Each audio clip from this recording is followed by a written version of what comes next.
ఆంధ్రప్రదేశ్ మాజీ CS LV Subrahmanyam గారు జగన్మోహన్ రెడ్డిని ఉద్దేశించి సంచలనమైనటువంటి వ్యాఖ్యలు చేశారు.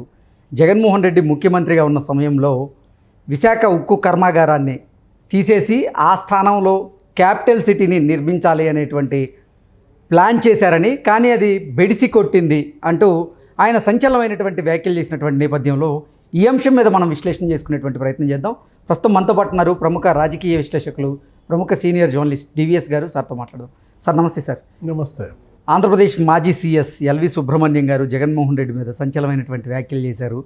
విశాఖలో ఉన్నటువంటి విశాఖ ఉక్కు కర్మాగారాన్ని తీసేసి ఆ స్థానంలో ఆయన క్యాపిటల్ సిటీని నిర్మించాలనే ప్లాన్ చేశారు, కానీ అది బెడిచి కొట్టింది అంటూ కూడా ఆయన ఒక ఇంటర్వ్యూలో చెప్పడం జరిగింది. ఏంటి సార్, నిజంగా అసలు విశాఖ ఉక్కు కర్మాగారాన్ని తీసేసి ఆ స్థానంలో క్యాపిటల్ సిటీని నిర్మించాలని జగన్మోహన్ రెడ్డి ప్రయత్నం చేశారా? ఒకవేళ ప్రయత్నం చేస్తే అది ఎందుకు విఫలమైంది అంటే ఏం చెప్తారు? భయంకర్. జగన్మోహన్ రెడ్డి ఎంత భయంకర్, ఆయన ఆలోచనలు ఎంత భయంకరమైన ఉంటాయో సుబ్బన్న చెప్పాడు. నేను ఏదో ఛానల్లో ఇంటర్వ్యూలో ఏదో మాట్లాడుతూ అసలు ఎవరికీ రానటువంటి భయంకరమైన ఆలోచనలు వచ్చేవాడే జగన్మోహన్ రెడ్డి అని తేల్చి పారేశాడు. ఎందుకంటే మనం చరిత్రలో చూసాం, ఆయన ఎవరో ఒక చక్రవర్తి రాజధానిని ఢిల్లీ నుంచి కోల్కతా మార్చాడని, మళ్ళా కోల్కతా నుంచి ఢిల్లీ మార్చాడని, ఈ మార్పిడిలోనే కొన్ని వేల మంది చనిపోయారని, మహమ్మద్ బిన్ తుగ్లక్. ఇప్పుడు ఇది కూడా అదొక చరిత్రగా మారింది. ఇంకో పేరు కూడా ఉంది కదా సార్, పిచ్చి తుగ్లక్ అని. అవును, జగన్మోహన్ రెడ్డిని ఇప్పుడు తుగ్లక్ 2.1 విమర్శలు కూడా మనం చూసాం. కొంతమంది అసలు జగ్లక్ అనే కొత్త పేరు కూడా పెట్టిన దీంట్లో. దీనివల్లే అమరావతిలో రాజధానిని 3 ముక్కలు చేసి అటు విశాఖపట్నం తీసుకుపోవటం, నెక్స్ట్ ఇదేదో కర్నూలు న్యాయ రాజధానిని అది ఈ విధంగా మారిన దీంట్లో ఇప్పుడు ఇవాళ సుబ్రహ్మణ్యం గారు చెప్పిన మాటలు, ఎల్వి సుబ్రహ్మణ్యం, జగన్మోహన్ రెడ్డి మొట్టమొదటి ప్రధాన కార్యదర్శి, జగన్ ప్రభుత్వానికి ఫస్ట్ చీఫ్ సెక్రటరీ ఆయనే, ఏరి కోరి తెచ్చుకున్నటువంటి ఆయనే చెప్తున్నాడు ఇతని భయంకరమైన మనస్తత్వం గురించి. అసలు విశాఖ స్టీల్ ప్లాంట్ తీసేయడం ఏంటి? ఆ స్టీల్ ప్లాంట్కున్న 30,000 ఎకరాలు క్యాపిటల్కి వాడేసుకుందామనే ఆలోచన ఎవరన్నా చేస్తారా?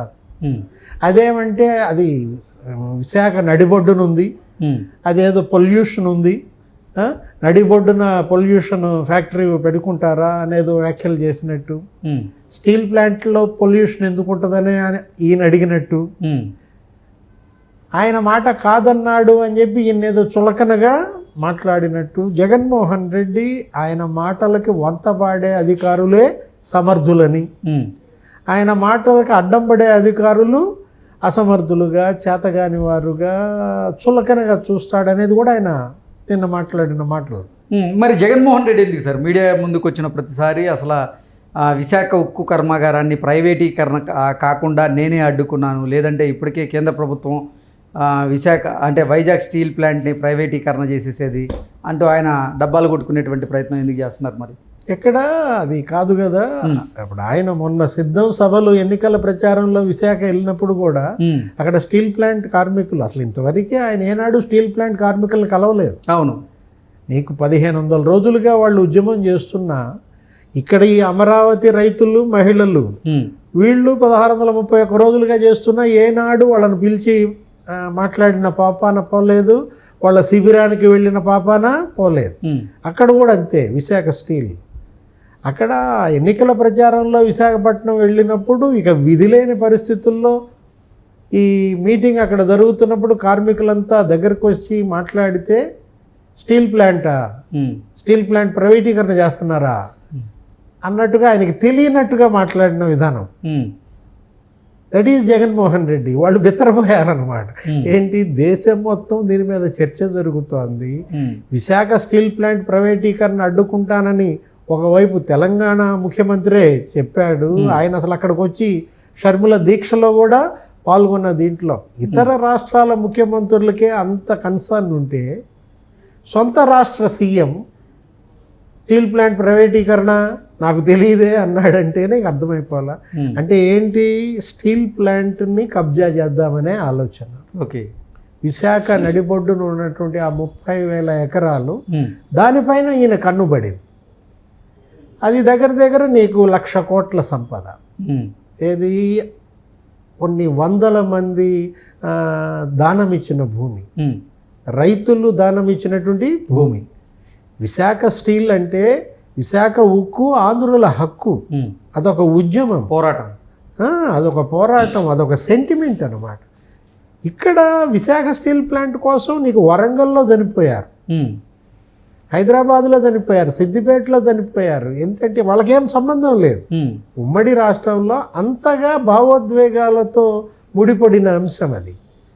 నువ్వు 1000 ఎకరాలు త్యాగం చేసిన రైతులకు అందులో ఉద్యోగాలు ఇవ్వాలా, వాళ్ళకి పునరావాసం కల్పించాలా, వాళ్ళకి వైద్యశాలలు నిర్మించాలా. వాళ్ళతో చేసుకున్నటువంటి ఒప్పందాలేమీ అమలు కాలేదు. లాభాల బాటలో ఉన్నటువంటి విశాఖని నష్టాల్లోకి నెట్టారు. వాజ్పేయి ప్రధానిగా, చంద్రబాబు ముఖ్యమంత్రిగా ఉన్నప్పుడు కూడా స్టీల్ ప్లాంట్ నష్టంలో ఉన్నప్పుడు ప్రధాని వాజ్పేయిని ఒప్పించి చంద్రబాబు కొంత అమౌంట్ తెప్పించాడు. నష్టాల్లో ఉన్నటువంటి విశాఖ స్టీల్ ప్లాంట్ మళ్ళీ లాభాల్లోకి వచ్చేలా చేశారు. అటు సింగరేణి క్యాలరీస్కి అలాగే చేశారు, ఇటు విశాఖ స్టీల్కి అలాగే చేశారు. ఇవి రెండు కూడా అటు తెలంగాణలో సింగరేణి క్యాలరీస్ ఎలాగో విశాఖలో స్టీల్ ప్లాంట్ అలాగా ముడిపడిన అంశాలన్నమాట.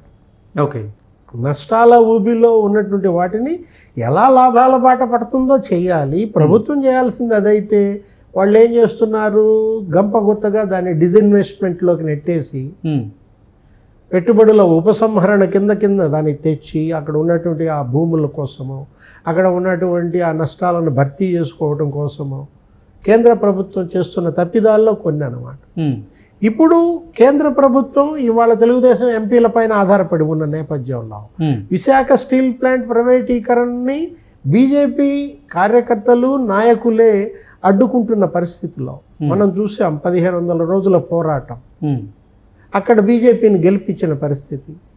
ఇవాళ అక్కడ ఎంపీల పైన బృహత్తర బాధ్యత ఉన్న నేపథ్యంలో నిన్న కూడా నీకు స్టీల్ మినిస్టర్ ఆయన ఎవరు, కుమారస్వామి, ఉక్కు శాఖ మంత్రిని పురంధేశ్వరి, అటు సీఎం రమేష్, రాజమండ్రి, అనకాపల్లి ఎంపీలు బీజేపీ నాయకత్వంలో వెళ్ళి కలిసి ఈ స్టీల్ ప్లాంట్ పైన ప్రజలు కోరుకునే పరిష్కారం తీసుకురావాలా, ప్రైవేటీకరణ ఆపాలి, నష్టాల్లో నుంచి అది లాభాల్లోకి వచ్చేటట్టుగా దానికి క్యాప్టివ్ మైన్స్ ఏవో కేటాయించడం, ఇవ్వాల్సినటువంటి ప్రోత్సాహకాలు ఇవ్వడం. అది ఎంత చాలా తక్కువ నష్టంలో ఉందన్నమాట. ఏది విశాఖ స్టీల్ ప్లాంట్ 1000 కోట్ల నష్టంలో ఏమీ లేదు. నిజం చెప్పాలంటే అద్భుతమైన ల్యాండ్ బ్యాంక్ ఉంది. ఇప్పుడు అదే జగన్మోహన్ రెడ్డి 30,000 ఎకరాలు ఏదైతే కన్నుబడిందో దాన్ని మించిన ల్యాండ్ బ్యాంక్ ఇంకోటి లేదన్నమాట. ఇలాంటి పరిస్థితుల్లో కేంద్రంలో ఉన్నటువంటి మోడీ ప్రభుత్వం విశాఖ స్టీల్ని ప్రైవేటీకరణ ఆపుద్దనే విశ్వాసం అటు ప్రజల్లో, ఇటు ఎంపీల్లో, తెలుగుదేశం, బీజేపీ, జనసేన కూటమిలో ఉందన్నమాట. దాన్ని జగన్మోహన్ రెడ్డి ఎంత భయంకరమైన ఆలోచన చేశాడో ఎల్వి సుబ్రహ్మణ్యం ఇంకోసారి బయట పెట్టారు. ఇది స్టీల్ ప్లాంట్నే ఎత్తేయాలని చూశారని, విశాఖ స్టీల్ భూములను మరి జగన్మోహన్ రెడ్డి గద్ద ఎత్తుకుపోయేదని, అలాంటి పరిస్థితుల్లో భయంకరమైన ఆలోచనలు చేసే భయంకరమైన ముఖ్యమంత్రిగా జగన్మోహన్ రెడ్డి మరోసారి ఎల్వి సుబ్రహ్మణ్యం చెప్పాడు. ఎవరికన్నా వచ్చుద్దా ఈ ఆలోచన, రాజధాని 3 ముక్కలు చేయాలన్న ఆలోచన? ఎక్కడో సౌత్ ఆఫ్రికా ఎగ్జాంపుల్ చెప్తాడు. ఎవరికన్నా వచ్చుద్దా ఈ ఆలోచన, విశాఖ స్టీల్ ప్లాంట్ ఎత్తేద్దాం, ఆ భూముల్లో క్యాపిటల్ కడదామని?